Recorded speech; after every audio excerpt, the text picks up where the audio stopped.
Hello friends, express general નોલેજમાં આજના વિડીયોમાં આપણે જોઈશું કરંટ અફેર્સ. મિત્રો, વિડીયો વ્યવસ્થિત જોજો.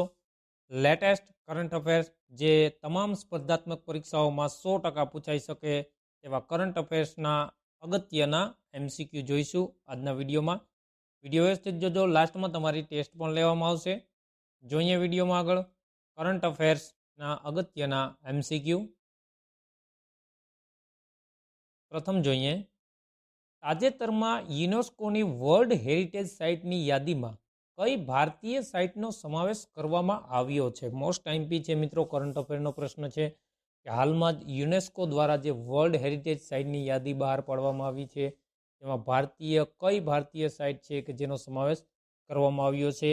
નીચે 4 ઓપ્શન પણ આપેલા છે: Bharat Mandapam, Shanti Niketan, Jim Corbett National Park, Statue of Unity. આ 4 ઓપ્શન આપેલા છે. જે સાચો વિકલ્પ છે તે તમારે પસંદ કરવાનો છે. શું હશે તેમાં સાચો જવાબ? ઓપ્શન બી સાચો જવાબ થશે, શાંતિ નિકેતન. ખાસ યાદ રાખી લેવું, તાજેતરમાં યુનેસ્કોની વર્લ્ડ હેરિટેજ સાઇટની યાદીમાં ભારતની શાંતિ નિકેતન સાઇટનો સમાવેશ કરવામાં આવ્યો છે. આગળ જોઈએ, Yashobhoomi India International Convention and Expo સેન્ટરનું ઉદ્ઘાટન ક્યાં રાજ્ય કે યુટીમાં થયું હતું? ક્યાં થયું હતું? યશોભૂમિનું જે ઉદ્ઘાટન છે, India International Convention and expo centre છે કે જેનું ઉદ્ઘાટન કયા રાજ્ય કે યુટીમાં થયું હતું? તો તેમાં શું આવશે સાચો જવાબ? ઓપ્શન ડી સાચો જવાબ થશે, દિલ્હી. ખાસ યાદ રાખવું. પીએમ વિશ્વકર્મા યોજના માટે અરજી કરવા માટે નિર્ધારિત લઘુત્તમ વય કેટલી છે? હાલમાં જે પીએમ વિશ્વકર્મા યોજના પ્રધાનમંત્રી દ્વારા જે બહાર પાડવામાં આવી છે કે તેમાં અરજી કરવા માટે અરજદારની નિર્ધારિત લઘુત્તમ ઓછામાં ઓછી વય મર્યાદા છે તે કેટલી રાખવામાં આવી છે? તો તેમાં આવશે સાચો જવાબ ઓપ્શન એ, 18 વર્ષ. ઓછામાં ઓછી 18 વર્ષની ઉંમર હોવી જરૂરી છે અરજદારની. ક્રિકેટ એશિયા કપ 2023નું ટાઇટલ કઈ ટીમે જીત્યું? કઈ ટીમે જીતેલું છે? ખૂબ જ અગત્યનો પ્રશ્ન છે અને સ્પર્ધાત્મક પરીક્ષામાં પૂછાઈ શકે તેવો મોસ્ટ આઈમ્પી પ્રશ્ન છે. તેમાં સાચો જવાબ આવશે ઓપ્શન ડી આવશે, ભારત. ક્રિકેટ એશિયા કપ 2023નું ટાઇટલ છે તે આપણા દેશ ભારતે જીતેલું છે. ખાસ યાદ રાખવું, એશિયા કપની વાત છે, Asia Cup 2023. Audit Bureau of સર્ક્યુલેશનના નવા અધ્યક્ષ તરીકે કોની પસંદગી કરવામાં આવી છે? કોની પસંદગી કરવામાં આવી છે? નીતા અંબાણી, કુમાર મંગલમ બિરલા, ભગવાન શ્રીનિવાસન કે આલોક નાથ. શું આવશે તેમાં સાચો જવાબ? ઓપ્શન સી આવશે તેમાં સાચો જવાબ, શ્રીનિવાસન. ઓપ્શન સી ખાસ યાદ રાખવું, શ્રીનિવાસન. કયા રાજ્યમાં નમો 11 પોઈન્ટ પ્રોગ્રામ શરૂ કરવામાં આવ્યો છે? કયો પ્રોગ્રામ છે? ખાસ યાદ રાખવું, નમો 11 પોઈન્ટ પ્રોગ્રામ છે જે શરૂ કરવામાં આવ્યો છે. કયા રાજ્યમાં? બિહાર, ઉત્તર પ્રદેશ, મહારાષ્ટ્ર કે કેરળ? ક્યાં કરવામાં આવ્યો છે?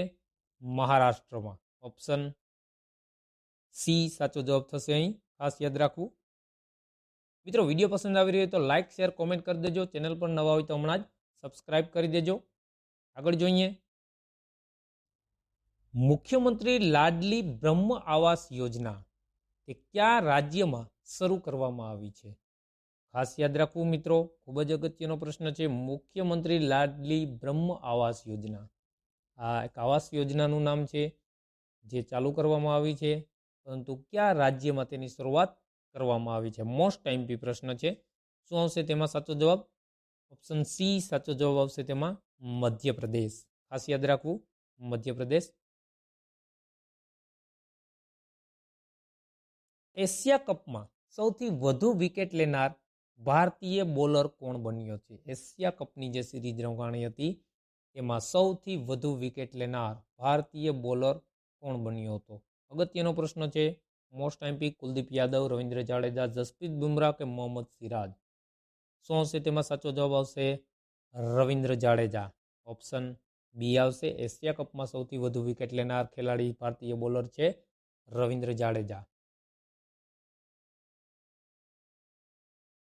5મી નેશનલ વ્હીલચેર રગ્બી ચેમ્પિયનશિપ 2023 કોણે જીતી હતી? 5મી National Wheelchair Rugby Championship 2023.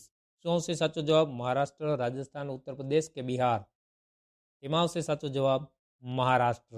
Option A સાચો જવાબ થશે. ખાસ યાદ રાખવું.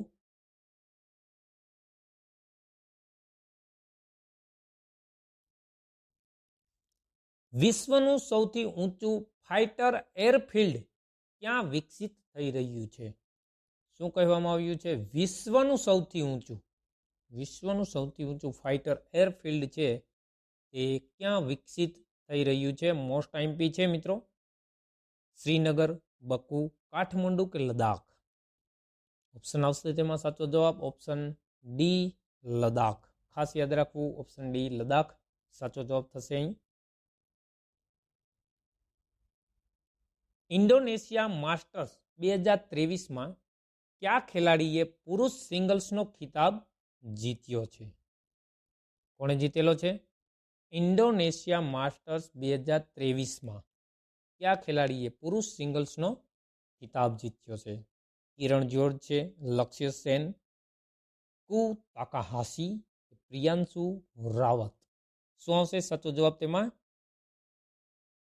કિરણ જોર્જ. ઓપ્શન એ સાચો જવાબ થશે તેમાં કિરણ જોર્જ.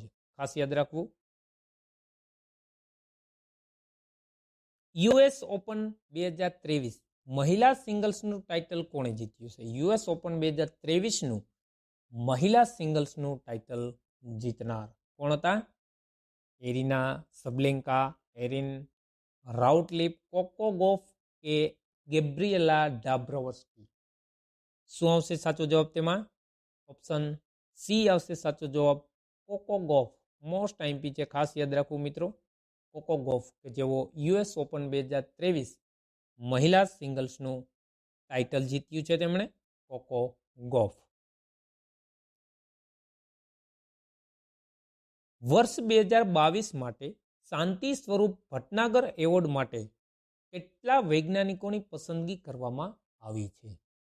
વર્ષ 2022નો જે શાંતિ સ્વરૂપ ભટનાગર એવોર્ડ આપવામાં આવ્યો છે તેના માટે કેટલા વૈજ્ઞાનિકોની પસંદગી કરવામાં આવેલી છે? 10, 11, 12 કે 13? કેટલા વૈજ્ઞાનિકોની પસંદગી કરવામાં આવી છે? શું આવશે સાચો જવાબ તેમાં? ઓપ્શન સી આવશે 12. 12 વૈજ્ઞાનિકોની પસંદગી કરવામાં આવી છે શાંતિ સ્વરૂપ ભટનાગર એવોર્ડ માટે. ખાસ યાદ રાખવું. નવી દિલ્હી G20 સમિટ દરમિયાન કયા સંગઠનને કાયમી સભ્ય તરીકે સામેલ કરવામાં આવ્યા છે? કયા સંમેલનને છે કાયમી સભ્ય તરીકે, કયા સંગઠન છે જેને G20 અંતર્ગત સંગઠન છે કે જેને કાયમી સભ્ય તરીકે સામેલ કરવામાં આવ્યા છે? તે સંગઠન કયું છે? આસિયાન, આફ્રિકન યુનિયન, સાર્ક કે ઓપેક? શું આવશે તેમાં સાચો જવાબ? સાચો જવાબ તેમાં આવશે option B African Union. African યુનિયનનો છે એ કાયમી સભ્ય તરીકે સામેલ કરવામાં આવ્યું છે G20માં. નવી દિલ્હી ખાતે જે યોજાણી હતી G20. ખાસ યાદ રાખવું. નવી દિલ્હી G20 સમિટ દરમિયાન ભારતે G20ની અધ્યક્ષતા કયા દેશને સોંપી છે? ભારતે છે તે કયા દેશને સોંપી છે 2024 માટે? 2023માં નવી દિલ્હી ખાતે G20 સમિટનું ભારતે અધ્યક્ષતા કરેલી હતી. ભારતે G20ની અધ્યક્ષતા છે તે કયા દેશને સોંપી છે? એટલે કે આગામી વર્ષ 2024માં કયા દેશમાં G20 છે તે યોજાશે? ઇન્ડોનેશિયા, યુએસએ, જાપાન કે બ્રાઝિલ? શું આવશે તેમાં સાચો જવાબ? મિત્રો તમે કોઈ પ્રશ્નનો જવાબ સાચો જાણતા હોય તો કોમેન્ટ બોક્સમાં જણાવી શકો છો. સાચો જવાબ આવશે તેમાં ઓપ્શન ડી બ્રાઝિલ. ભારતે G20ની અધ્યક્ષતા છે બ્રાઝિલ દેશને સોંપી છે આગામી વર્ષ માટે. ખાસ યાદ રાખવું. મિત્રો વિડીયો પસંદ આવી રહ્યો તો લાઇક, શેર, કોમેન્ટ કરી દેવું. ચેનલ પર નવા હોય તો હમણાં જ સબસ્ક્રાઇબ કરી દેજો. વન ડે ઇન્ટરનેશનલ ક્રિકેટમાં સૌથી ઝડપી 150 વિકેટ લેનાર ભારતીય સ્પિનર કોણ બન્યો છે? ભારતીય સ્પિનર બોલર છે કે જેમણે વન ડે ઇન્ટરનેશનલ ક્રિકેટમાં સૌથી ઝડપી એટલી 150 વિકેટ લીધેલી છે. એ સૌથી ઝડપી વિકેટ લેનાર ભારતીય સ્પિનર છે તે કોણ બન્યા છે? યુજવેન્દ્ર ચહલ, રવિશ્ચંદ્ર અશ્વિન, શાર્દુલ ઠાકુર કે કુલદીપ યાદવ? શું આવશે સાચો જવાબ તેમાં? કુલદીપ યાદવ આવશે. ઓપ્શન ડી સાચો જવાબ થશે અહીં કુલદીપ યાદવ. કેન્દ્રીય કેબિનેટે તાજેતરમાં કઈ યોજનાના વિસ્તરણને મંજૂરી આપી છે? કઈ યોજનાના વિસ્તરણને મંજૂરી આપેલી છે કેન્દ્રીય કેબિનેટે? સાચો જવાબ થશે તેમાં ઓપ્શન એ પ્રધાનમંત્રી ઉજ્જવલા યોજના. પ્રધાનમંત્રી ઉજ્જવલા યોજનાને છે એ મંજૂરી આપેલી છે કેન્દ્રીય કેબિનેટે તાજેતરમાં. ખાસ યાદ રાખવું મિત્રો, મોસ્ટ આઈમ્પી છે. તો મિત્રો આ હતા કરંટ અફેરના મોસ્ટ આઈમ્પી પ્રશ્નો. હવે આપણે વિડીયો જોયો તેમાંથી ટેસ્ટ લઈશું. ટેસ્ટમાં તમને આપવામાં આવેલા પ્રશ્નો છે તે દરેક પ્રશ્નોનો જવાબ તમારે કોમેન્ટ બોક્સમાં આપવાનો રહેશે. જોઈએ ટેસ્ટના પ્રશ્નો. પ્રથમ છે ક્રિકેટ એશિયા કપ 2023નું ટાઇટલ કઈ ટીમે જીત્યું? બીજો છે 5મી નેશનલ વ્હીલચેર રગ્બી ચેમ્પિયનશિપ 2023 કોણે જીતી? અને ત્રીજો પ્રશ્ન છે વિશ્વનું સૌથી ઊંચું ફાઇટર એરફિલ્ડ ક્યાં વિકસિત થઈ રહ્યું છે? 3 પ્રશ્ન છે તે ટેસ્ટમાં આપવામાં આવ્યા છે. દરેક પ્રશ્નોનો જવાબ તમારા વ્યવસ્થિત વિડીયો જોઈ અને કોમેન્ટ બોક્સમાં આપવાનો રહેશે.